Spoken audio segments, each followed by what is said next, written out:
নিয়তির খেলা বড় অদ্ভুত। কখনো কখনো একটি ব্যস্ত শহরের কোলাহলে, একটি নির্জন রাতের অন্ধকারে এমন কিছু ঘটে যায় যা দুটি অচেনা মানুষের জীবনের গল্প চিরতরে বদলে দেয়। এই গল্পটি কোনো জাঁকজমকপূর্ণ রূপকথার নয়, বরং এটি এমন এক মানবিকতার গল্প যা কংক্রিটের এই স্বার্থপর শহরে আজও বেঁচে আছে। যদি সেই কুয়াশাচ্ছন্ন রাতে আরিয়ান আর কিছুক্ষণ অপেক্ষা না করত, তবে হয়তো একটি স্বপ্নের মৃত্যু ঘটত এক বুক হতাশার মাঝে। একটি হারানো ব্যাগ, কিছু চোখের জল আর এক অচেনা মানুষের বাড়িয়ে দেওয়া সাহায্যের হাত। এখান থেকেই শুরু হয়েছিল এমন এক রূপান্তরের গল্প যা শেষ পর্যন্ত এক প্রবল আলো হয়ে জ্বলে উঠেছিল। চলুন, হারিয়ে যাওয়া এক মেয়ের নিজের পায়ে দাঁড়ানো এবং ভালোবাসার এই অপূর্ব যাত্রার সাক্ষী হই। ঢাকা যেন এক জাদুর শহর, এমন এক জনারণ্য যেখানে প্রতিদিন হাজারো মানুষ তাদের বুকে লালন করা অপূর্ণ স্বপ্নগুলোকে সত্যি করার তীব্র আকাঙ্ক্ষা নিয়ে পাড়ি জমায়। দিনের আলোয় এই মহানগরী যতটা দ্রুতবেগে ছুটতে থাকে, রাতের আধারে ঠিক ততটাই এক অদ্ভুত রহস্যময় চাদরে নিজেকে ঢেকে নেয়। সেই শীতের রাতেও কমলাপুর রেলওয়ে স্টেশনের ৩ নম্বর প্ল্যাটফর্মটি ল্যাম্পপোস্টের হালকা ম্লান হলুদ আলোয় একাকী ডুবেছিল। ঘড়ির কাঁটা তখন রাত প্রায় ১:৩০টার ঘর ছুঁয়েছে। দিনভরের সেই উপচে পড়া মানুষের কোলাহল আর ব্যস্ততা তখন পুরোপুরি শান্ত। দূর দূরান্ত পর্যন্ত বিস্তীর্ণ আঁকাবাঁকা রেললাইন, পৌষের কনকনে ঠান্ডা বাতাস আর বহু দূরে দাঁড়িয়ে থাকা কোনো ট্রেনের ঝিকঝিক আওয়াজ, সব কিছু মিলেমিশে সেখানে এক গা ছমছমে অদ্ভুত নীরবতার জন্ম দিয়েছিল। সেই জনশূন্য প্ল্যাটফর্মেই আরিয়ান তার বাড়ি ফেরার শেষ লোকাল ট্রেনটির জন্য চরম ক্লান্তি নিয়ে অপেক্ষা করছিল। আরিয়ানের বয়স এই ২৭-এর কাছাকাছি। আটপৌরে সাধারণ চেহারার একজন যুবক, যার দুই চোখে সারাদিনের হাড়ভাঙা খাটুনির ক্লান্তি স্পষ্ট, এবং কাঁধে ঝোলানো একটি চামড়া ওঠা পুরনো ল্যাপটপের ব্যাগ। সে শহরের নামকরা একটি মাল্টিমিডিয়া কোম্পানিতে চাকরি করত, এবং রোজকার নিয়মের মতোই সেদিনও তার দীর্ঘ নাইট শিফট সবেমাত্র শেষ হয়েছিল। শরীরের প্রতিটি পেশি তখন অবসাদে ভুগছিল। সে শুধু চাইছিল যত দ্রুত সম্ভব নিজের ছোট্ট ঘরে ফিরে গিয়ে বিছানায় শরীর এলিয়ে যেতে। হাতের ঘড়ির দিকে তাকিয়ে সে বুঝতে পারল কাঙ্ক্ষিত ট্রেনটি আসতে এখনও অন্তত ১০ মিনিটের মতো দেরি আছে। অগত্যা আরিয়ান বাধ্য হয়েই কাছাকাছি থাকা একটি মরিচা ধরা লোহার বেঞ্চের ওপর ধপ করে বসে পড়ল। নিজের স্মার্টফোনের স্ক্রিনে সময়টা আরেকবার দেখে নিয়ে সে একটা গভীর দীর্ঘশ্বাস ছাড়ল। ঠিক সেই মুহূর্তেই তার তীক্ষ্ণ দৃষ্টি আটকে গেল প্ল্যাটফর্মের এক অন্ধকার কোণে। সেখানে একটি মেয়ে একা গুটিসুটি মেরে বসেছিল। মেয়েটির মুখ একটি ওড়না দিয়ে সম্পূর্ণ ঢাকা ছিল, এবং সে ক্রমাগত ডুকরে ডুকরে কাঁদছিল। তার দুর্বল কাঁধ দুটো কান্নার চোটে বারবার কেঁপে উঠছিল। দৃশ্যটি দেখে যে কারোরই মনে হবে মেয়েটি যেন দীর্ঘ কয়েক ঘণ্টা ধরে শুধু কাঁদছেই আর কাঁদছে। কাঁদতে কাঁদতে তার চোখের জলও যেন শুকিয়ে আসার উপক্রম হয়েছে। প্রথমটায় আরিয়ান নিজের নজর অন্যদিকে সরিয়ে নেওয়ার আপ্রাণ চেষ্টা করল। সে মনে মনে নিজেকে বোঝাল, হয়তো মেয়েটির পারিবারিক কোনো জটিল সমস্যা হবে, এসবে আমার নাক গলানোর কি দরকার। কিন্তু কয়েক সেকেন্ড পার না হতেই তার চোখ যেন অবাধ্য হয়ে বারবার সেই কান্নারত মেয়েটির দিকেই ফিরে যেতে লাগল। এবার মেয়েটির এমন অসহায় অবস্থা দেখে তার বুকের ভেতরটা এক অদ্ভুত অস্বস্তিতে মোচড় দিয়ে উঠল। এত গভীর রাতে এমন একটি জনশূন্য স্টেশনে কোনো মেয়ের একা বসে এইভাবে কাঁদাটা মোটেও কোনো সাধারণ ঘটনা হতে পারে না।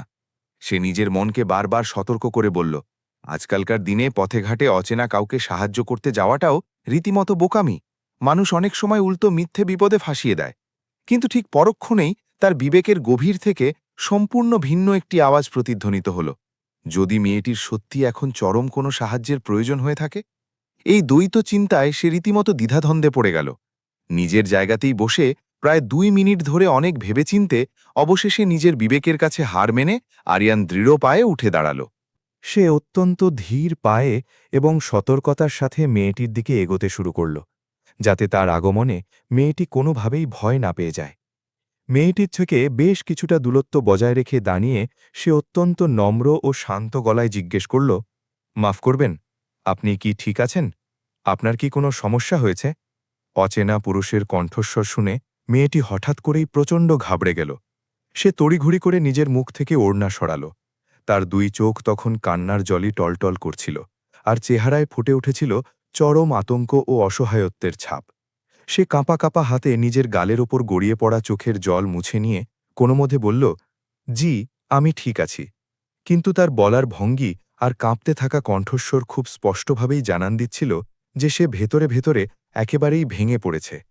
আরিয়ান পরিস্থিতির স্পর্শকাতরতা বুঝতে পেরে আরও কয়েক কদম পিছিয়ে গেল, যাতে মেয়েটি তার উপস্থিতিতে বিন্দুমাত্র অস্বস্তি বা অনিরাপদ বোধ না করে। সে অত্যন্ত আশ্বাস ভরা শান্ত গলায় বলল, দেখুন, আমাকে ভয় পাওয়ার কিছু নেই। আপনার যদি সত্যিই কোনো সাহায্যের প্রয়োজন হয় তবে নির্দ্বিধার আমাকে বলতে পারেন। একজন মানুষ হিসেবে আমি এমনিই আপনার খোঁজ নিচ্ছি।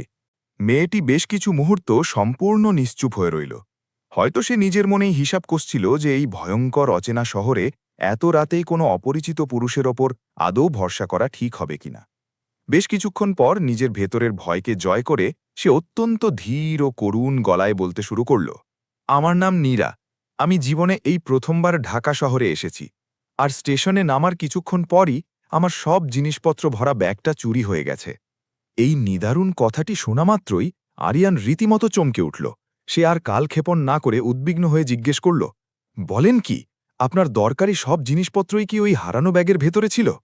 নীরার দুই চোখ ছাপিয়ে আবারও অঝরে জল গড়িয়ে পড়তে শুরু করল। সে চরম হতাশায় নিজের মাথা নিচু করে কান্নাজড়িত কণ্ঠে জবাব দিল, আমার মোবাইল ফোন, জমানো টাকা, পরার কাপড় চোপড়, দরকারি কাগজপত্র সব কিছুই ওই ব্যাগে ছিল। আমি একটি কোম্পানিতে চাকরির ইন্টারভিউ দেওয়ার জন্য অনেক স্বপ্ন নিয়ে গ্রাম থেকে এখানে এসেছিলাম। বাড়ির মানুষজন অনেক কষ্ট করে অনেক বড় আশা বুকে নিয়ে আমাকে এখানে পাঠিয়েছিল। কিন্তু এই স্টেশনে পা রাখতেই আমার সমস্ত স্বপ্ন এক লহনায় শেষ হয়ে গেল। কথাগুলো বলার সময় তার গলা বারবার আবেগে ধরে আসছিল। আরিয়ান নীরার প্রতিটি কথার ছত্রে ছত্রে লুকিয়ে থাকা খাঁটি সত্য ও নিদারুণ কষ্টটা খুব গভীরভাবে অনুভব করতে পারল। সে বিন্দুমাত্র দেরি না করে নিজের ব্যাকপ্যাক থেকে জলের বোতলটা বের করে অত্যন্ত আন্তরিকতার সাথে মেয়েটির দিকে বাড়িয়ে দিয়ে বলল, আপনি আগে একটু জল খেয়ে নিজেকে শান্ত করুন। দয়া করে একদম ঘাবড়াবেন না। ঈশ্বর চাইলে কোনো না কোনো একটা সুষ্ঠু পথ অবশ্যই বেরিয়ে আসবে। নীরা তার কাঁপতে থাকা দুই হাত বাড়িয়ে অত্যন্ত সংকোচের সাথে জলের বোতলটি গ্রহণ করল। হয়তো এই শহরে পা রাখার পর দীর্ঘ কয়েক ঘণ্টা যাবৎ চরম বিপদে থাকার পর এই প্রথম কোনো মানুষ তার সাথে এতটুকু মানবিকতা ও সহানুভূতির সাথে কথা বলেছিল। আরিয়ান পরিস্থিতি বোঝার জন্য শান্তভাবে জিজ্ঞেস করল, আপনি কি ঢাকা শহরে এমন কাউকে চেনেন? আপনার পরিচিত কোনো আত্মীয় স্বজন বা দূরসম্পর্কের কোনো বন্ধু? নীরা চরম শূন্যতা নিয়ে ধীরে ধীরে ডানে বাঁয়ে মাথা নাড়ল। এই বিশাল ইট পাথরের শহরে তার আপন বলতে কেউই ছিল না। সে এখানে আক্ষরিক অর্থেই এক নিদারুণ একাকিত্বের মাঝে দাঁড়িয়েছিল। এরপর বেশ কিছুক্ষণ সময় দুজনের মাঝে এক পিনপতন নীরবতা বিরাজ করল। ঠিক সেই মুহূর্তেই স্টেশনের মাইকে ঘোষণা ভেসে এলো যে আরিয়ানের সেই শেষ লোকাল ট্রেনটি আসতে আরও অন্তত 10 মিনিট দেরি হবে। আরিয়ান একটি দীর্ঘশ্বাস ছেড়ে পরিস্থিতি নিজের নিয়ন্ত্রণে নেওয়ার সিদ্ধান্ত নিল। সে অত্যন্ত দায়িত্বশীল কণ্ঠে বলল, দেখুন নীরার, রাত কিন্তু অনেক গভীর হয়ে গেছে। এই সময় একজন মেয়ের পক্ষে স্টেশনে একা বসে থাকাটা একেবারেই নিরাপদ নয়। আপনি যদি আমার উপর ভরসা রাখতে পারেন তবে আমি আপনাকে স্টেশনের রেলওয়ে পুলিশের হেল্প সেন্টার পর্যন্ত নিরাপদে পৌঁছে দিতে পারি। সেখানে অন্তত আজকের রাতটা নিরাপদে কাটানোর মতো একটা ভালো ব্যবস্থা নিশ্চিতভাবে হয়ে যাবে। নীরা প্রথমটা একটু ইতস্তত বোধ করল। বর্তমান সমাজের প্রেক্ষাপটে একজন সম্পূর্ণ অচেনা পুরুষের কথায় বিশ্বাস স্থাপন করাটা যে কোনো মেয়ের জন্যই খুব কঠিন একটি সিদ্ধান্ত। কিন্তু আরিয়ানের চোখের দিকে তাকিয়ে সে সেখানে এক অদ্ভুত সততা ও নির্মলতার প্রতিচ্ছবি দেখতে পেল। অবশেষে সে নিজের মনের সব দ্বিধা ঝেড়ে ফেলে ধীরে ধীরে সম্মতিসূচক মাথা নাড়ল। এরপর দুজন পাশাপাশি কিন্তু যথেষ্ট সম্মানজনক দূরত্ব বজায় রেখে জনশূন্য সেই প্ল্যাটফর্ম ধরে সামনের দিকে এগোতে লাগল। হেল্প সেন্টারের দিকে হেঁটে যাওয়ার পথেই আরিয়ানের চোখে পড়ল স্টেশনের এক কোণে থাকা একটি ভাসমান চায়ের দোকান। সে সেখান থেকে ধোঁয়া ওঠা 2 কাপ গরম চা কিনে নিল। একটি কাপ নীরার দিকে সযত্নে বাড়িয়ে দিয়ে সে হালকা হেসে বলল, এই শীতের রাতে চাটা খেয়ে নিন, হয়তো শরীরের ক্লান্তিটা একটু কমবে আর কিছুটা ভালো বোধ করবেন। সেই রাতের ভয়ঙ্কর অভিজ্ঞতার পর এই প্রথমবার নীরার মলিন মুখে এক চিলতে স্বস্তির হাসি ফুটে উঠতে দেখা গেল। চায়ের কাপে চুমুক দিতে দিতে নীরার দৃষ্টি হঠাৎ করেই প্ল্যাটফর্মের দেওয়ালে সাঁটানো একটি বিশাল সাইনবোর্ডের উপর আটকে গেল। সে হাঁটা থামিয়ে দিয়ে অবাক বিস্ময়ে বোর্ডটির দিকে আঙুল তাক করে বলে উঠল, আরে, ঠিক এই কোম্পানিটিতেই তো আগামীকাল সকালে আমার সেই চাকরির ইন্টারভিউ হওয়ার কথা। আরিয়ান কৌতূহল নিয়ে সেই বিজ্ঞাপনটির দিকে তাকালো এবং তার চোখও বিস্ময়ে ছানা বড়া হয়ে গেল। সে নিজের বিস্ময় কাটিয়ে উঠে একগাল হেসে বলল, কি আশ্চর্য সমাপতন! আরে আমিও তো ঠিক এই মাল্টিমিডিয়া কোম্পানিতেই চাকরি করি। এই অভাবনীয় কথাটি শোনার পর নীরার দুই চোখে নিভে যাওয়া আশার প্রদীপ যেন নতুন করে আবার জ্বলে উঠল। তার মনে হল এতক্ষণ ধরে চলা ঘন অন্ধকারের মাঝে ঈশ্বর যেন নিজ হাতে একটি ছোট্ট আশার আলো জ্বালিয়ে দিয়েছেন। কিন্তু সে তখনও গুণাক্ষরেও টের পায়নি যে প্ল্যাটফর্মের এই আকস্মিক সাক্ষাৎটি কেবল বিপদের মুহূর্তের একটি সাময়িক সাহায্য নয়, বরং এটি তার অনাগত পুরো জীবনটাকেই এক জাদুকরী ছোঁয়ায় বদলে দিতে চলেছে। পূবের আকাশে সূর্যের প্রথম সোনালি কিরণ ফুটে ওঠার সাথে সাথেই এই ব্যস্ত মহানগরী ঢাকা আবারও তার আপন ছন্দে জেগে উঠেছিল। স্টেশনের বাইরের রাস্তায় সারিবদ্ধ ট্যাক্সি আর সিএনজিগুলোর হর্ন, ফুটপাতে চা বিক্রেতাদের হাঁকডাক এবং সকাল সকাল নিজের গন্তব্যে পৌঁছনোর জন্য ছুটে চলা অসংখ্য মানুষের ভিড় চারদিকে একটি চিরচেনা শহরের চিত্র ফুটিয়ে তুলছিল। কিন্তু স্টেশনে কাটানো সারা রাতের চরম মানসিক ধকল আর উদ্বেগের কারণে নীরার দুই চোখে এক ফোঁটাও ঘুম ছিল না। সে রেলওয়ে হেল্প সেন্টারের একটি সুরক্ষিত জানালার পাশে বসে বাইরের এই যান্ত্রিক শহরের দিকে অপলক দৃষ্টিতে তাকিয়েছিল। তার মনের ভেতর একদিকে যেমন ভবিষ্যৎ নিয়ে প্রবল ভয় কাজ করছিল, তেমনি অন্যদিকে নতুন করে বেঁচে ওঠার একটা ক্ষীণ আশাও উঁকি দিচ্ছিল। সকাল ঠিক 7টা বাজতেই আরিয়ান কথামতো আবারও স্টেশনে এসে হাজির হল। তার এক হাতে ছিল ধোঁয়া ওঠা 2 কাপ চা এবং অন্য হাতে সকালের গরম নাস্তা। আরিয়ানকে দূর থেকে দেখতে পেয়েই নীরার উদ্বেগ মাখা চেহারায় এক স্নিগ্ধ স্বস্তির হাসি ফুটে উঠল। তার মনে হল এই বিশাল অচেনা আর পাষাণ শহরে সে যেন নিজের অজান্তেই একজন অত্যন্ত আপন ও ভরসার মানুষকে খুঁজে পেয়েছে। আরিয়ান খুব আন্তরিকতার সাথে হেসে নীরাকে সম্ভাষণ জানাল। শুভ সকাল। এখন কেমন বোধ করছেন আপনি? নীরা একটা স্বস্তির নিঃশ্বাস ফেলে ধীর কণ্ঠে উত্তর দিল, কাল রাতের সেই ভয়ঙ্কর অবস্থার চেয়ে এখন অনেকটাই ভালো আছি। সত্যি কথা বলতে কি, গতকাল রাতে ঈশ্বরের দূতের মতো আপনি যদি সেখানে এসে না দাঁড়াতেন, তবে হয়তো আজ সকালেই আমি সব আশা ছেড়ে দিয়ে আবার আমার সেই ছোট্ট গ্রামে ফিরে যেতাম। আরিয়ান তার কথায় খুব আলতো করে একটু হাসল এবং বলল, কখনো কখনো আমাদের জীবনে এমন সব ঘটনা ঘটে যার মাধ্যমে নিয়তি হঠাৎ করেই অত্যন্ত ভালো কিছু মানুষের সাথে আমাদের মিলিয়ে দেয়। তা আপনার সেই কাঙ্ক্ষিত ইন্টারভিউটি ঠিক কয়টায় শুরু হওয়ার কথা? নীরা কিছুটা নার্ভাস ভঙ্গিতে জানাল, সকাল ঠিক 10টায়। আরিয়ান তখন পরিস্থিতি হালকা করার জন্য একটু মজার ছলে বলল, তাহলে আর এক মুহূর্ত দেরি করা ঠিক হবে না, তাড়াতাড়ি চলুন, না হলে ঢাকার এই কুখ্যাত ট্রাফিক জ্যামই পথে আমাদের দুজনের একটা আস্ত ইন্টারভিউ নিয়ে ছেড়ে দেবে। আরিয়ানের এই রসিকতা শুনে এত হতাশার মাঝেও নীরা প্রথমবার একেবারে মন খুলে প্রাণবন্তভাবে হেসে উঠল। নাশতা পর্ব শেষ করে কিছুক্ষণ পরই তারা দুজন স্টেশনের সীমানা পেরিয়ে মূল রাস্তায় এসে দাঁড়াল। ঢাকার রাস্তাঘাট ততক্ষণে দৈনন্দিন জীবনের চেনা ব্যস্ততায় পুরোপুরি মুখরিত হয়ে উঠেছে। চারপাশের রাস্তায় ছুটে চলা অসংখ্য দামি গাড়ি, আকাশছোঁয়া সুউচ্চ বহুতল ভবন এবং ঘড়ির কাঁটার সাথে পাল্লা দিয়ে দ্রুত বেগে হেঁটে চলা নগরবাসীদের দেখে গ্রাম থেকে আসা নীরা রীতিমতো হতবাক হয়ে গেল। অবশেষে যখন তারা সেই বিশাল অফিসের ভবনে পৌঁছল, তখন নীরার বুকের ভেতরটা অজানা এক ভয়ে আবার কেঁপে উঠল।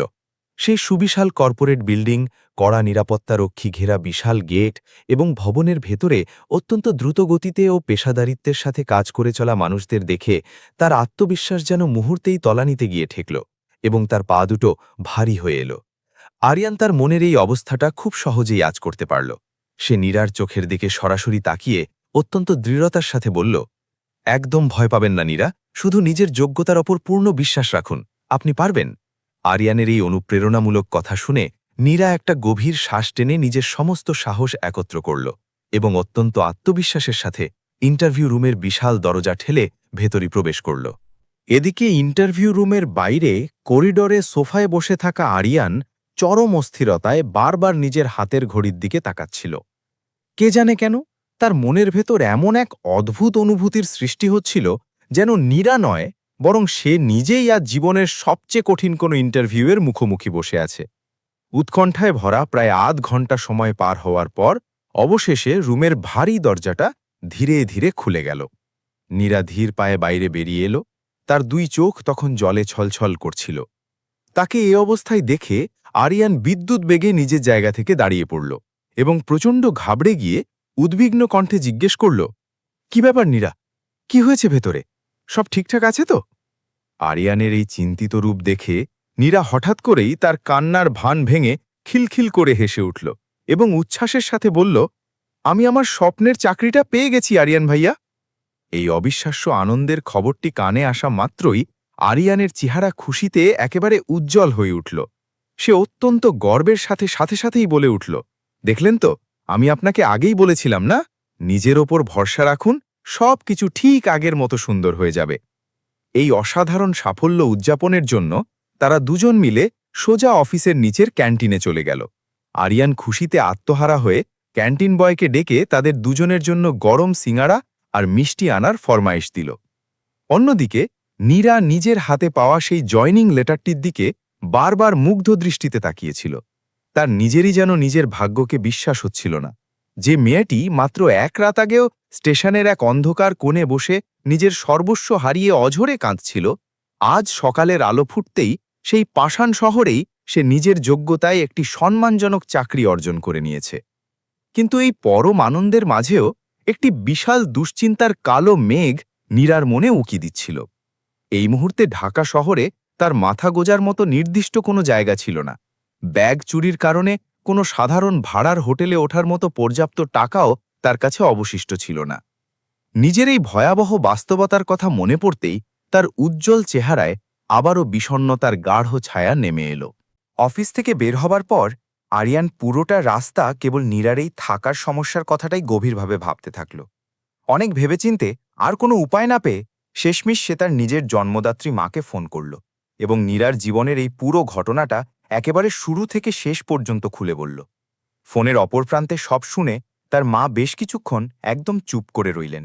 এরপর তিনি অত্যন্ত স্নেহভরা কণ্ঠে নিজের ছেলেকে বললেন, শোন বাবা, মেয়েটি যদি সত্যি এমন এক ভয়ঙ্কর বিপদের মধ্যে পড়ে থাকে, তবে তুই তাকে আর কোথাও না পাঠিয়ে সরাসরি আমাদের বাড়িতেই নিয়ে আয়। মানুষের বিপদে পাশে দাঁড়ানো এবং এই মানবিকতাই তো পৃথিবীর সবচেয়ে বড় ধর্ম। মায়ের এই কথা শুনে আরিয়ানের বুকে যেন স্বস্তির বাতাস বইল। সেদিন সন্ধ্যায় নীরা যখন প্রথমবার আরিয়ানদের সেই ছিমছাম বাড়িতে পা রাখল, তখন ভালোবাসার এই অভাবনীয় রূপে তার দুই চোখ বেয়ে আবারও আনন্দাশ্রু গড়িয়ে পড়ল। তাদের বাড়িটি আয়তনে খুব একটা বড় না হলেও সেই ছোট্ট ঘরটির প্রতিটি কোণে যেন এক অদ্ভুত আপনত্ব ও ভালোবাসার ছোঁয়া লেগেছিল। আরিয়ানের মা একদম দরজার কাছে এসে নীরাকে অত্যন্ত পরম মমতায় জড়িয়ে ধরে বাড়ির ভেতরে নিয়ে গেলেন এবং মাথায় হাত বুলিয়ে বললেন, মারে, তোর আর বিন্দুমাত্র ভয় পাবার কোনো দরকার নেই। এটা আজ থেকে তোরই বাড়ি। এখানে তোর কোনো রকম কোনো অসুবিধে আমি হতে দেব না। রাতের বেলা যখন সবাই মিলে একসাথে খাবার টেবিলে বসল, তখন দীর্ঘ অনেক দিন পর নীরা নিজের মনের ভেতর এক অদ্ভুত শান্তি ও স্বস্তি অনুভব করল। আরিয়ানের মা অত্যন্ত যত্ন সহকারে বারবার নিজের হাতে নীরার প্লেটে খাবার তুলে দিচ্ছিলেন।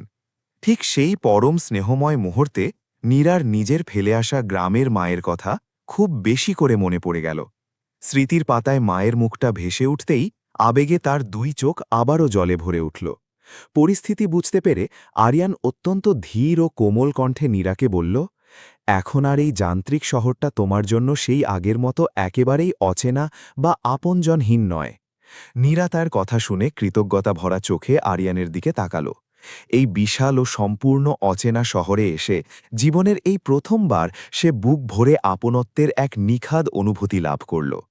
তবে সে জানত না তার সামনের ফেলে আসা জীবনে সময়ের স্রোত আরও কত নতুন নতুন রোমাঞ্চকর মোড় নিয়ে তার জন্য অপেক্ষা করে আছে। সময়ের নিজস্ব নিয়মেই দিনগুলো ধীরে ধীরে সামনের দিকে এগিয়ে যেতে লাগল।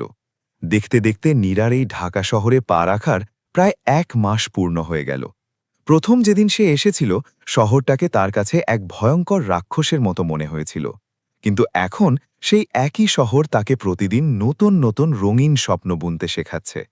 প্রতিদিন সকালে নিয়ম করে অফিসে যাওয়া, সারাদিন পরিশ্রম করে সন্ধ্যায় বাড়ি ফেরা এবং আসা যাওয়ার পুরোটা রাস্তায় ঢাকা শহরের এই চিরচেনা ছুটে চলা জীবনটাকে খুব কাছ থেকে দেখা, এই সব কিছুই এখন নীরার প্রাত্যহিক জীবনের এক অবিচ্ছেদ্য অভ্যাসে পরিণত হয়েছিল। এদিকে আরিয়ানের স্নেহময়ী মাও এখন নীরাকে নিজের গর্ভধারিণী মেয়ের মতোই ভালোবাসতে ও মানতে শুরু করেছিলেন। প্রতিদিন সকালে পরম মমতায় নীরার জন্য অফিসের টিফিন তৈরি করে দেওয়া, আর রাতের বেলা বাড়ি ফিরলে তার সারা দিনের জমানো কথাগুলো মনোযোগ দিয়ে শোনা, সব মিলিয়ে তাদের সেই ছোট্ট বাড়ির পুরো পরিবেশটাই যেন এক জাদুকরী ছোঁয়ায় বদলে গিয়েছিল। দীর্ঘ কয়েক বছর পর আরিয়ানদের সেই সাধারণ ছোট্ট ঘরটিতে দুজন নতুন মানুষের পদচারণায় আবার যেন প্রাণবন্ত হাসি আর আনন্দের সুর প্রতিধ্বনিত হতে শুরু করেছিল। শুধু বাড়িতেই নয়, অফিসের কর্মপরিবেশেও নীরা তার চমৎকার ব্যবহার আর কাজের প্রতি একাগ্রতার কারণে খুব দ্রুতই সবার পছন্দের একজন মানুষ হয়ে উঠছিল। সে প্রকৃতিগতভাবেই অত্যন্ত পরিশ্রমী একটি মেয়ে ছিল এবং প্রতিদিনের অর্পিত প্রতিটি দায়িত্ব সে পুরোপুরি সততা ও নিপুণতার সাথে সম্পন্ন করত। তার এই কাজের প্রতি নিষ্ঠা দেখে অফিসের সিনিয়র কর্মকর্তারাও অত্যন্ত মুগ্ধ হয়ে প্রতিনিয়ত তার ভূয়সী প্রশংসা করতে শুরু করেছিলেন। আরিয়ান নিজের ডেস্কে বসে দূর থেকে নীরাকে এতটা মনোযোগ দিয়ে কাজ করতে দেখত আর নিজের অজান্তেই মনে মনে ভীষণ খুশি হতো। এভাবেই দিন কাটছিল।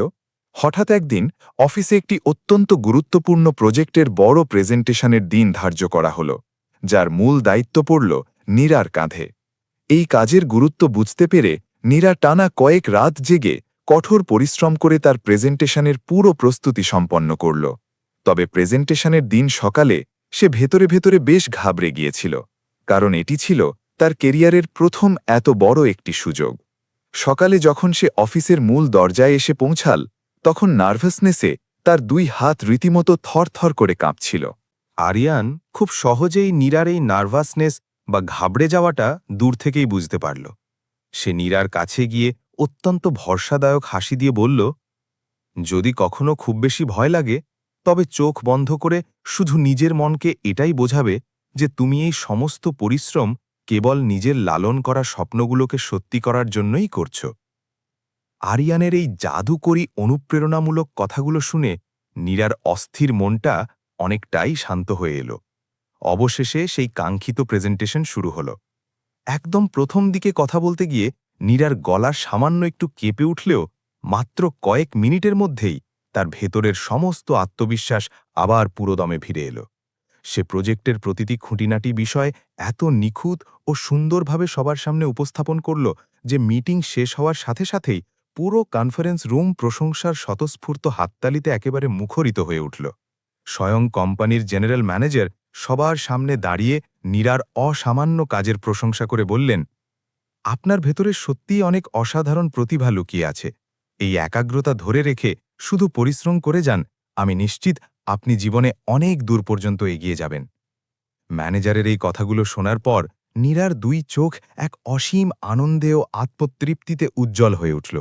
সেই মুহূর্তে সে জীবনের প্রথমবারের মতো গভীরভাবে অনুভব করল যে সে সত্যিই তার লালন করা স্বপ্নগুলোর একেবারে দ্বার প্রান্তে এসে পৌঁছে গেছে। সেদিন সন্ধ্যায় অফিস থেকে বাড়ি ফেরার সময় তারা দুজন পাশাপাশি একটি লোকাল বাসের জানালার পাশের সিটে বসেছিল। ঠিক সেই সময়ই বাইরের আকাশে মেঘ জমে অঝোর ধারায় বৃষ্টি নামতে শুরু করল। জানালার কাঁচের ফাঁক দিয়ে ধেয়ে আসা বৃষ্টির ছাঁট আর ঠান্ডা বাতাস বারবার নীরার ক্লান্ত অথচ তৃপ্ত চেহারা ছুঁয়ে দিয়ে যাচ্ছিল। সে বেশ কিছুক্ষণ আনমনে বাইরের বৃষ্টির দিকে তাকিয়ে চুপ করে থাকল। তারপর অত্যন্ত ধীর ও আবেগঘন গলায় আরিয়ানকে উদ্দেশ্য করে বলল, জানেন, সেই রাতের বেলা স্টেশনে আপনি যদি নিজের থেকে এগিয়ে এসে আমায় সাহায্য না করতেন, তাহলে হয়তো আমি সারা জীবন নিজেকে একজন চরম দুর্বল আর অসহায় মানুষ হিসেবেই ভেবে যেতাম। নীরার এই কথা শুনে আরিয়ান অত্যন্ত মিষ্টি করে হাসল এবং বিনয়ের সাথে বলল, আরে দূর, আমি তো এমন কোনো বিশেষ কাজ করিনি। আমি কেবল একজন সাধারণ মানুষ হিসেবে আমার মানবিকতার দায়িত্বটুকু পালন করেছি মাত্র। নীরা অত্যন্ত মুগ্ধ দৃষ্টিতে আরিয়ানের চোখের দিকে তাকিয়ে বলল, আজকালকার এই স্বার্থপর যুগে এই সামান্য মানবিকতাটুকুই তো পৃথিবীর সবচেয়ে দুর্লভ আর বিশেষ জিনিস। সময়ের সাথে সাথে তাদের দুজনের মধ্যকার এই সাধারণ বন্ধুত্বের সম্পর্কটি এখন শেকড় গেড়ে খুব গভীর এক বন্ধনে রূপ নিয়েছিল। তারা প্রতিদিন এক রিকশায় করে অফিসে যেত, টিফিন ব্রেকে ক্যান্টিনে বসিয়ে একসাথে চা খেত এবং সপ্তাহের ছুটির দিনগুলোতে কখনো হাতির ঝিলের উন্মুক্ত বাতাসে তো কখনো টিএসসি বা রমনা পার্কের সবুজ গাছপালার ছায়ায় প্রাণ ভরে ঘুরতে বেরিয়ে পড়ত। তাদের দুজনের মাঝে নিজেদের অজান্তেই এমন একটি সুন্দর ও পবিত্র সম্পর্ক ধীরে ধীরে গড়ে উঠছিল, যার মূল ভিত্তিটাই ছিল একে অপরের প্রতি অগাধ বিশ্বাস। এমন একদিন সন্ধ্যায় তারা তিনজন, অর্থাৎ আরিয়ান, তার মা এবং নীরা বাড়ির ছাদে মাদুর বিছিয়ে গল্প করতে বসেছিল। পৌষের মিঠে ঠান্ডা বাতাস বইছিল এবং ছাদের ওপর থেকে দূর দূরান্ত পর্যন্ত বিস্তীর্ণ ঢাকা শহরের জলমলে আলোগুলো এক মায়াবী পরিবেশ তৈরি করেছিল। ঠিক এমন চমৎকার একটি মুহূর্তেই হঠাৎ করে এলাকার বিদ্যুৎ চলে গেল এবং চোখের পলকে পুরো চারপাশ এক ঘুটঘুটে অন্ধকারে ডুবে গেল। চারদিক অন্ধকার হয়ে যাওয়ায় আরিয়ান তড়িঘড়ি করে একটি মোমবাতি দেশলাই দিয়ে জ্বালাতে লাগল। আর ঠিক তখনই তার মা মোমবাতির সেই স্নিগ্ধ আলোর দিকে তাকিয়ে অত্যন্ত অর্থবহ হাসি দিয়ে বলে উঠলেন, দেখেছিস বাবা, একটা ছোট্ট আলোর শিখাও কত বড় আর নিশ্ছিদ্র অন্ধকারকে নিমিষেই দূর করে দেয়, ঠিক যেমন আমাদের নীরা এই বাড়ির অন্ধকার ঘুচিয়ে দিয়েছে। মায়ের এই রূপক কথাটি শোনার পর কয়েক মুহূর্তের জন্য ছাদের পরিবেশ একদম শান্ত ও চুপচাপ হয়ে গেল। নীরার লাজুক মুখে তখন এক চিলতে সুন্দর হাসি ফুটে উঠেছে। সেই রাতে বিছানায় শুয়ে নীরা উত্তেজনায় অনেকক্ষণ পর্যন্ত কিছুতেই ঘুমাতে পারল না। সে নিজের ঘরের জানালার গ্রিল ধরে দাঁড়িয়ে বাইরের বিশাল আকাশের দিকে একদৃষ্টে তাকিয়ে রইল। সে নিজের সত্তার খুব গভীরে অনুভব করতে পারছিল যে তার জীবনের চাকাগুলো কত দ্রুত এবং সুন্দরভাবে বদলে যাচ্ছে। যে মেয়েটি মাত্র 1 মাস আগেও একটি অচেনা স্টেশনের প্ল্যাটফর্মে একা বসে ভাগ্যকে দুষে অঝরে কাঁদছিল, আজ সেই একই শহরে সে এমন একটা পরিবারের অংশ হয়ে গেছে যেখানে সে পেয়েছে নিঃস্বার্থ ভালোবাসা আর পরম আপনত্বের অনুভূতি। এর ঠিক পরের দিনই অফিসে কর্তৃপক্ষ তরফ থেকে একটি বিশেষ রচনা প্রতিযোগিতার ঘোষণা করা হল। প্রতিযোগিতার মূল থিম ছিল কর্মীদের নিজেদের জীবনের সবচেয়ে কঠিন সময়ের কোনো বাস্তব অভিজ্ঞতা ও তার ওপর ভিত্তি করে একটি অনুপ্রেরণামূলক গল্প লিখতে হবে। এই ঘোষণা শোনার সাথে সাথেই আরিয়ান সোজা নীরার ডেস্কে এসে অত্যন্ত উৎসাহের সাথে বলল, নীরা, তোমার অবশ্যই এই প্রতিযোগিতায় অংশগ্রহণ করা উচিত। তোমার জীবনের গল্পটা অনেক বেশি অনুপ্রেরণাদায়ক। প্রথমটায় নীরা নিজের ব্যক্তিগত জীবনের গল্প সবার সামনে তুলে ধরার কথা ভেবে কিছুটা ইতস্তত বোধ করল, কিন্তু পরে আরিয়ানের জোড়াজুড়িতে সে নিজের মনের ভেতর সাহস জোগাড় করল। কিন্তু সে তখনও ঘুণাক্ষরেও ভাবতে পারেনি যে তার নিজের হাতে লেখা সেই কষ্টের গল্পটি শুধু যে এই প্রতিযোগিতাতেই প্রথম পুরস্কার জিতবে তা নয়, বরং এটি আগামীতে অগণিত মানুষের জীবন ও চিন্তাধারাও পুরোপুরি বদলে দিতে চলেছে। অফিসে আনুষ্ঠানিকভাবে সেই রচনা প্রতিযোগিতা শুরু হয়ে গিয়েছিল। সমস্ত কর্মীরাই অত্যন্ত আগ্রহের সাথে নিজেদের কম্পিউটারে তাদের জীবনের গল্প লেখায় ব্যস্ত হয়ে পড়েছিল। কিন্তু নীরা তখনও তার কম্পিউটারের খালি স্ক্রিনটির দিকে একদম বোকার মতো তাকিয়ে বসেছিল। তার মনের গহীনে না বলা অসংখ্য কথার আনাগোনা চলছিল, কিন্তু স্ক্রিনে টাইপ করার মতো কোনো উপযুক্ত শব্দ যেন সে কিছুতেই খুঁজে পাচ্ছিল না। সে নিজের মনের সাথে বারবার যুদ্ধ করছিল এই ভেবে যে নিজের জীবনে সেই ভয়ঙ্কর রাতটির কষ্টের কথাগুলো কি সত্যিই তার এভাবে সবার সামনে খোলামেলাভাবে তুলে ধরা উচিত হবে। সেদিন সন্ধ্যায় যখন সে অফিস শেষে বাড়ি পৌঁছাল, তখন সে নিজের ভেতরে ভেতরে বেশ চুপচাপ আর অন্যমনস্ক হয়েছিল। আরিয়ান তার চেহারার এই আকস্মিক বিষণ্ণতাটা সাথে সাথেই খুব গভীরভাবে বুঝতে পারল। সে অত্যন্ত চিন্তিত কণ্ঠে নীরাকে জিজ্ঞেস করল, কি হয়েছে তোমার? আজ তোমাকে এমন আনমনা আর এত চুপচাপ দেখাচ্ছে কেন? নীরা একটি দীর্ঘশ্বাস ফেলে অত্যন্ত ধীর গলায় নিজের মনের আশঙ্কার কথা জানিয়ে বলল, আমার খুব ভয় লাগছে আরিয়ান। মানুষ যদি আমার সেই রাতের গল্পটা পড়ে আমাকে খুব দুর্বল আর অসহায় একজন মেয়ে ভাবে, তাহলে আমি কি করব? নীরার এই আশঙ্কার কথা শুনে আরিয়ান অত্যন্ত হালকা ও প্রশান্ত একটি হাসি দিয়ে বলল, শোনো নীরা, যে মানুষটি জীবনের সবচেয়ে কঠিন আর ভয়ঙ্কর সময়ের সাথে বুক চিতিয়ে লড়াই করে আবার নিজের পায়ে শক্ত হয়ে দাঁড়িয়ে থাকে, সে আর যাই হোক কখনো দুর্বল হতে পারে না। শ্রেষ্ঠত্বের মাপকাঠিতে তোমার জীবনের এই ঘুরে দাঁড়ানোর গল্পটা পড়ে মানুষ কাউকে করুণা করে কাঁদবে না, বরং তারা জীবনে নতুন করে লড়াই করার প্রবল সাহস খুঁজে পাবে। আরিয়ানের এই জাদুকরী কথাগুলো নীরার মনে দারুণ এক প্রভাব ফেলল। সেই রাতে নীরা বিছানায় শুয়েও অনেকক্ষণ জেগে রইল। এরপর সে ল্যাপটপ খুলে তার সেই ছোট্ট গ্রাম থেকে শুরু করে কমলাপুর রেলওয়ে স্টেশনের সেই ভয়াল রাতের প্রতিটি মুহূর্ত অত্যন্ত নিপুণভাবে লিখতে শুরু করল। কিভাবে সে সেই বিশাল শহরে পা রেখে চরম ভীতসন্ত্রস্ত হয়ে পড়েছিল, কিভাবে এক অচেনা পরিবেশে নিজেকে পুরোপুরি একা আর নিঃস্ব অনুভব করছিল, এবং কিভাবে একজন সম্পূর্ণ অচেনা মানুষের বাড়িয়ে দেওয়া হাত তাকে নতুন করে বাঁচার আশা জুগিয়েছিল, সব কিছু সে তার লেখনীতে ফুটিয়ে তুলল। নিজের জীবনের এই কষ্টের স্মৃতিগুলো অক্ষরে অক্ষরে লিখতে গিয়ে তার 2 চোখ আবারও ভিজে উঠল। অবশেষে পরের দিন সকালে সে তার জীবনের এই মর্মস্পর্শী গল্পটি চূড়ান্ত প্রতিযোগিতায় জমা দিয়ে দিল। গল্পটি জমা দেওয়ার সময় তার 2 হাত রীতিমতো কাঁপছিল। তার মনের ভেতর তখনও একটা সুপ্ত ভয় কাজ করছিল যে মানুষ হয়তো তার এই অতীত নিয়ে তাকে ব্যঙ্গ করে মজা করবে। কিন্তু এখন আর কোনো কিছুই তো তার নিজের হাতে ছিল না। ঠিক 3 দিন পর কোম্পানির বিশাল কনফারেন্স হলে সেই কাঙ্ক্ষিত রচনা প্রতিযোগিতার চূড়ান্ত ফলাফল ঘোষণা করার জন্য একটি বিশেষ অনুষ্ঠানের আয়োজন করা হলো। কোম্পানির সমস্ত স্তরের কর্মীরাই তুমুল উত্তেজনা নিয়ে সেই হলঘরে এসে জমায়েত হয়েছিল। দর্শক সারিতে বসা নীরার বুকের ভেতরটা তখন দ্রুত গতিতে ধুকপুক করছিল। আরিয়ান একটু দূরে দাঁড়িয়ে নীরাকে সাহস জোগানোর জন্য তার দিকে তাকিয়ে বারবার মিষ্টি করে হাসছিল। ঠিক সেই মুহূর্তে কোম্পানির ম্যানেজিং ডিরেক্টর স্বয়ং স্টেজের মাইকের সামনে এসে দাঁড়ালেন এবং অত্যন্ত গম্ভীর কণ্ঠে বলতে শুরু করলেন, এবারের এই প্রতিযোগিতায় আমরা সত্যি অনেক চমৎকার চমৎকার ও অনুপ্রেরণাদায়ক সব জীবনের গল্প পেয়েছি। তবে এর মধ্যে একটি গল্প এমন ছিল যা এর প্রতিটি শব্দ দিয়ে আমাদের সকলের হৃদয়কে খুব গভীরভাবে স্পর্শ করেছে এবং নাড়া দিয়ে গেছে।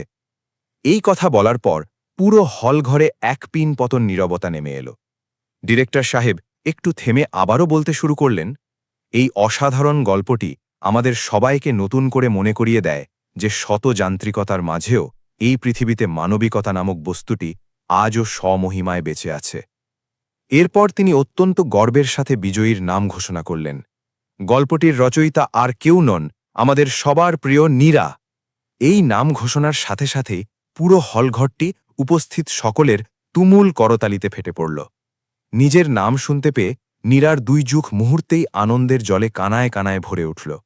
তার নিজেরই কিছুতেই বিশ্বাস হচ্ছিল না যে তার জীবনের এই চরম কষ্টভরা আর সাধারণ একটা গল্প এত এত মানুষের পাষাণ হৃদয় পর্যন্ত এতটা সফলভাবে পৌঁছে গেছে। সে অত্যন্ত ধীর পায়ে এবং আবেগে কাঁপতে কাঁপতে স্টেজের দিকে এগিয়ে গেল।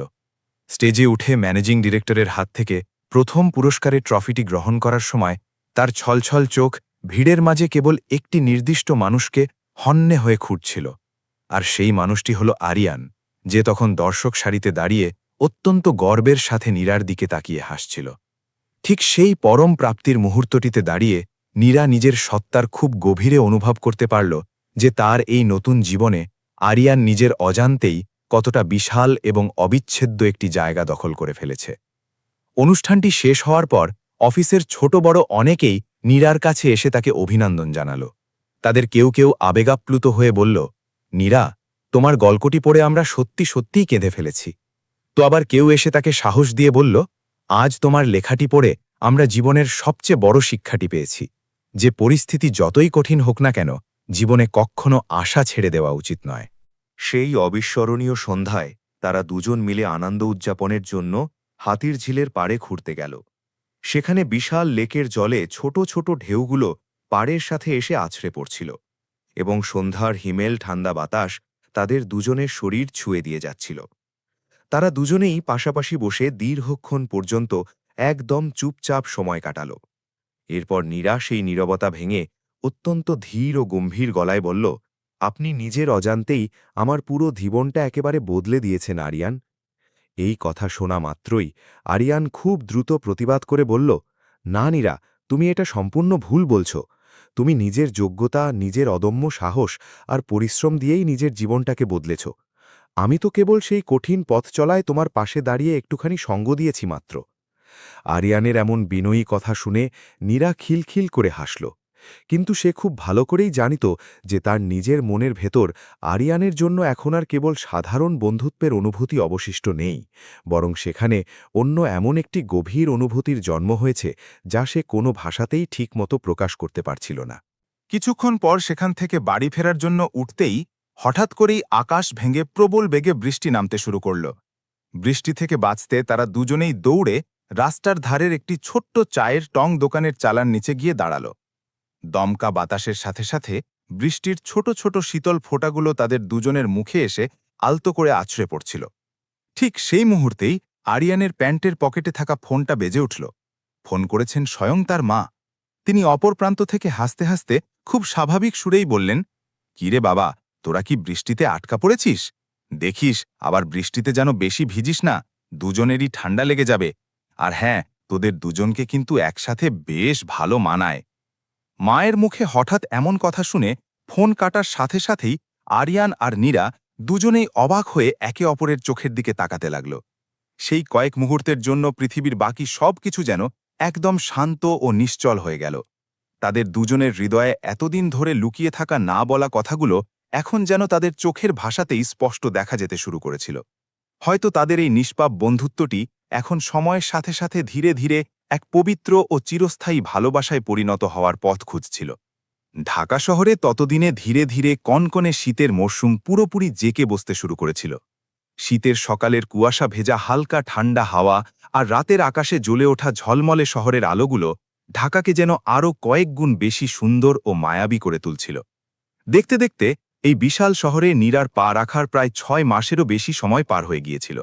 সে এখন আর কোনোভাবেই সেই প্রথম দিনের মতো ভীত সন্ত্রস্ত, অসহায় আর দুর্বল মেয়েটি ছিল না। তার চোখে মুখে এবং হাঁটা চলায় এখন এক অন্যরকম দৃঢ় আত্মবিশ্বাস খুব পরিষ্কারভাবেই ফুটে উঠত। অফিসের কাজে তার অক্লান্ত পরিশ্রম এবং প্রবল একাগ্রতার কারণে তাকে এখন আরও বড় বড় প্রজেক্টের নতুন নতুন দায়িত্ব বুঝিয়ে দেওয়া হচ্ছিল। এখন মানুষ শুধু তার লেখা সেই গল্পের কারণেই নয়, বরং তার কাজের দক্ষতা আর পেশাদারিত্বের জন্যেও তাকে অত্যন্ত সম্মান ও সমীহ করতে শুরু করেছিল। এমনকি অফিসে সদ্য যোগ দেওয়া অনেক নতুন কর্মী নীরাকে তাদের কর্মজীবনের সবচেয়ে বড় অনুপ্রেরণা হিসাবে মানতে শুরু করেছিল। এরকমই এক শীতের সন্ধ্যায় অফিস থেকে বাড়ি ফেরার সময় নীরা হঠাৎ করেই কমলাপুর স্টেশনের সেই ৩ নম্বর এরকমই এক শীতের সন্ধ্যায় অফিস থেকে বাড়ি ফেরার সময় নীরা হঠাৎ করেই কমলাপুর স্টেশনের সেই ৩ নম্বর প্ল্যাটফর্মটিতে গিয়ে আনমনে থেমে গেল, ঠিক যেখানে তার ও আরিয়ানের জীবনের প্রথম দেখা হয়েছিল। সেই একই রকম মরিচা ধরা পুরনো লোহার বেঞ্চ, সেই একই ল্যাম্পপোস্টের হালকা ম্লান হলুদ আলো এবং সেই একই রকম শীতের ঠান্ডা বাতাস, সবকিছুই যেন একদম আগের মতোই ছিল, কেবল একটিমাত্র পার্থক্য ছাড়া। আর তা হল সেই ভয়াল রাতে তার চোখের দৃষ্টিতে ছিল কেবলই ভয় আর হতাশা, কিন্তু আজ এই মুহূর্তে তার চোখে জ্বলজ্বল করছে এক উজ্জ্বল ভবিষ্যৎ আর নতুন জীবনের আশা। আরিয়ানও কিছুটা অবাক হয়ে নীরার ঠিক পাশটিতে এসে দাঁড়াল। সে অত্যন্ত মিষ্টি করে হেসে নীরাকে জিজ্ঞেস করল, কি ব্যাপার, এখানে দাঁড়িয়ে হঠাৎ কি এত গভীরভাবে ভাবছ তুমি? নীরা সেই পুরনো লোহার বেঞ্চটির দিকে একদৃষ্টে তাকিয়ে থেকে একটি দীর্ঘশ্বাস ফেলে বলল, আমি কেবল এটাই ভাবছিলাম যে সেদিন রাতে যদি আপনি আপনার মানবিকতার খাতিরে আমাকে এই জায়গাটায় এসে উদ্ধার না করতেন, তবে হয়তো আজ আমার জীবনের গল্পটা অন্যরকম এক ভয়ঙ্কর রূপেই শেষ হয়ে যেত। নীরার এই কথা শুনে আরিয়ান আগের মতোই একটি চমৎকার প্রশান্তির হাসি দিয়ে উত্তর দিল, কখনো কখনো জীবন তার নিজস্ব এক অদ্ভুত খেলায় ঠিক সঠিক সময় এবং সঠিক জায়গাতেই আমাদের জন্য নির্ধারিত সঠিক মানুষটির সাথে আমাদের মিলিয়ে দেয়। আরিয়ানের এই কথাটি শোনার পর নীরা সরাসরি তার চোখের দিকে তাকাল। সেই মুহূর্তে নীরার চোখের গভীরে আরিয়ানের প্রতি যে বিপুল পরিমাণ সম্মান, গভীর আপনত্ব এবং এক অকৃত্রিম ভালোবাসা লুকিয়েছিল, তা সব মিলিয়ে এক অদ্ভুত সুন্দর দৃশ্যের অবতারণা করেছিল। এর ঠিক কয়েকদিন পরের ঘটনা। একদিন সন্ধ্যায় আরিয়ানের মা তাদের দুজনকেই বসার ঘরে নিজের ঠিক সামনের সোফায় বসালেন। তার চেহারায় তখন এক অদ্ভুত প্রশান্তির হালকা হাসি খেলা করছিল। তিনি গলা খাকারি দিয়ে বললেন, সন্তরা, আমি বেশ অনেকদিন ধরেই তোদের দুজনকে একটি বিশেষ কথা বলবো বলে ভাবছিলাম। আমি নিজে চোখের সামনে দেখেছি যে তোরা দুজন একসাথে থাকলে একে অপরের সাথে কতটা সুখে আর শান্তিতে থাকিস। মায়ের মুখ থেকে এমন সরাসরি একটি কথা শুনে নীরা লজ্জায় একদম লাল হয়ে মাথা নিচু করে চুপ করে রইল। অন্যদিকে আরিয়ানও পরিস্থিতি বুঝতে পেরে কিছুটা অপ্রস্তুত হয়ে হালকা হাসতে লাগল। তাদের দুজনের এই নীরবতা দেখে আরিয়ানের মা আবার অত্যন্ত স্নেহভরা কণ্ঠে বললেন, আমার মনে হয় তোরা দুজন চাইলে তোদের এই সুন্দর সম্পর্কটাকে এখন সারা জীবনের জন্য একটি পবিত্র নাম দিতে পারিস। মায়ের এই প্রস্তাবের পর কয়েক মুহূর্তের জন্য পুরো বসার ঘরে এক অদ্ভুত মিষ্টি নীরবতা ছেয়ে গেল। এরপর নীরা খুব ধীরে ধীরে নিজের মাথা তুলে আরিয়ানের মায়ের দিকে তাকাল। তার দুই চোখ তখন জলে ছলছল করছিল, কিন্তু এবার এই চোখের জল কোনো দুঃখ বা কষ্টের ছিল না, বরং এটা ছিল এক চরম প্রাপ্তি ও আনন্দের জল। সে অত্যন্ত ধীর ও আবেগজড়িত গলায় বলল, মা, এই পৃথিবীতে এর চেয়ে বেশি আনন্দ বা সুখের মুহূর্ত হয়তো আমার জীবনে আর কখনোই আসবে না। নীরার এই সম্মতির কথা শুনে আরিয়ান জীবনের প্রথমবারের মতো অত্যন্ত পরম মমতায় নীরার হাতটি নিজের হাতের মুঠোয় নিল এবং হাসি মুখে বলল, জানেন মা, সেই কুয়াশাচ্ছন্ন রাতে আমি তো কেবল একজন বিপদে পড়া অসহায় মানুষের সামান্য একটু সাহায্য করেছিলাম, কিন্তু ঈশ্বর তার বিনিময়ে উপহারস্বরূপ আমাকে আমার সারা জীবনের সবচাইতে বড় আনন্দ আর শান্তিটুকু এনে দিয়েছেন। এই ঘটনার ঠিক কয়েক মাস পর কোনো রকম বাড়তি আড়ম্বর বা জাঁকজমক ছাড়াই অত্যন্ত সাধারণ আর ঘরোয়াভাবে তাদের দুজনের বিয়ে সম্পন্ন হল। তাদের এই বিয়েতে লোকজনের খুব একটা ভিড়ভাট্টা ছিল না ঠিকই, কিন্তু সেখানে উপস্থিত সবার মনেই আনন্দের কোনো বিন্দুমাত্র কমতি ছিল না। আরিয়ানের মা বারবার নতুন সাজে সজ্জিত এই নবদম্পতিকে দেখে চরম আনন্দে আবেগপ্রবণ হয়ে কেঁদে ফেলছিলেন। তার বারবার এটাই মনে হচ্ছিল যে তার এই পুরনো আর ছোট্ট ঘরটি আজ যেন নীরা নামক এক আলোয় পুরোপুরি আলোকিত হয়ে উঠেছে। তবে এত বড় একটা পরিবর্তনের পরও বিয়ের পর তারা দুজন তাদের সেই পুরনো সাধারণ জীবনযাপন বিন্দুমাত্র বদলায়নি, বরং তারা দুজনে মিলে নিজেদের উদ্যোগে একটি ছোট্ট স্বেচ্ছাসেবী ও সহায়তা দল গড়ে তুলল, যার মূল কাজই হল গ্রাম থেকে চাকরি বা উচ্চশিক্ষার খোঁজে এই শহরে আসা অসহায় ও অভাবী মেয়েদের বিনামূল্যে সব রকম সাহায্য করা। নীরার জীবনের সবচেয়ে বড় চাওয়া ছিল এটাই যে তার মতো আর অন্য কোনো মেয়েই যেন এই বিশাল পাষাণ শহরে এসে নিজেকে কখনো একা বা অসহায় মনে করে ডুঁকরে না কাঁদে। ধীরে ধীরে তাদের এই মহৎ কাজের চর্চা পুরো শহর জুড়েই বেশ ছড়িয়ে পড়তে লাগল। সমাজের অনেক সহৃদয়বান মানুষই স্বপ্রণোদিত হয়ে তাদের এই সহায়তা দলের সাথে যুক্ত হতে শুরু করল। এমনি একদিন একটি সদ্য শহরে আসা ছোট্ট মেয়ে নীরার কাছে এসে তার হাত ধরে অত্যন্ত আবেগের সাথে বলল, আপু, আমি বড় হয়ে ঠিক আপনার মতোই এমন সাহসী আর মজবুত একজন মানুষ হতে চাই। মেয়েটির মুখে এই কথাটি শোনার পর নীরার দুই চোখ আবারও ভিজে উঠল। সে নিজের জীবনের অভিজ্ঞতা দিয়ে খুব গভীরভাবে অনুভব করল যে মানুষের জীবনের সবচেয়ে বড় সুখ বা প্রাপ্তি কেবল নিজের স্বার্থপরের মতো বাঁচার মধ্যে সীমাবদ্ধ নয়, বরং অন্য কারো অন্ধকারে নিমজ্জিত জীবনে একচিলতে নতুন আশা জাগানোর মধ্যেই জীবনের আসল সার্থকতা লুকিয়ে আছে। সে তখন বাইরের বিশাল খোলা আকাশের দিকে তাকিয়ে মনে মনে সৃষ্টিকর্তাকে অসংখ্য ধন্যবাদ জানালো তাকে এতটা সুন্দর একটি জীবন উপহার দেওয়ার জন্য। এই ঘটনার বেশ কিছু সময় পর কমলাপুর রেলওয়ে স্টেশনের সেই ঐতিহাসিক ৩ নম্বর প্ল্যাটফর্মটিতে রেলওয়ে কর্তৃপক্ষের বিশেষ অনুমতি নিয়ে একটি ছোট্ট সুন্দর বোর্ড লাগানো হলো, আর সেই বোর্ডটিতে বড় বড় অক্ষরে লেখা ছিল, অভাবী ও অসহায় মানুষকে সাহায্য করুন, কারণ পৃথিবীতে মানবিকতাই হল সবচেয়ে বড় ধর্ম। স্টেশনের সেই প্ল্যাটফর্ম দিয়ে যাওয়া অসংখ্য মানুষ অন্তত একবারের জন্য হলেও কিছুক্ষণ সেখানে থেমে বোর্ডটি অবশ্যই পড়ত। এই পুরো জীবনের গল্পটির মূল বার্তাটি শুধু এটুকুই যে নিজের চলার পথে জীবনে কখনো কোনো বিপদে পড়া বা অভাবী মানুষকে একা ফেলে রেখে এগিয়ে যাবেন না। কে বলতে পারে, হয়তো আপনার বাড়িয়ে দেওয়া একটি ছোট্ট সাহায্যের হাত কারো পুরো পৃথিবীটাকেই এক নিমেষে সুন্দরভাবে বদলে দেবে। জীবনে সর্বদা একটি কথা মনে রাখবেন, রাত যতই গভীর আর অন্ধকার হোক না কেন, একটি ছোট্ট আলোর শিখাই সেই বিশাল অন্ধকারকে চিরতরে দূর করে দেওয়ার জন্য যথেষ্ট। তো প্রিয় পাঠক ও শ্রোতা বন্ধুরা, এতক্ষণ ধরে বলা আমাদের এই মানবিকতার গল্পটি যদি আপনাদের হৃদয়কে এতটুকুও ছুঁয়ে যেতে সক্ষম হয়, তবে অবশ্যই আমাদের এই চ্যানেলটির পাশে থাকবেন, লাইক ও সাবস্ক্রাইব করে আমাদের উৎসাহিত করবেন। আর হ্যাঁ, কমেন্ট বক্সে আপনাদের নিজেদের নাম এবং আপনি কোন সুন্দর শহর থেকে আমাদের সাথে যুক্ত হয়েছেন তা অবশ্যই লিখে জানাবেন। পরিশেষে শুধু এটুকুই বলবো, সবাই ভালো থাকুন, সুস্থ ও আনন্দে থাকুন এবং অবশ্যই নিজের ও নিজের পরিবারের মানুষগুলোর খুব যত্ন নিন।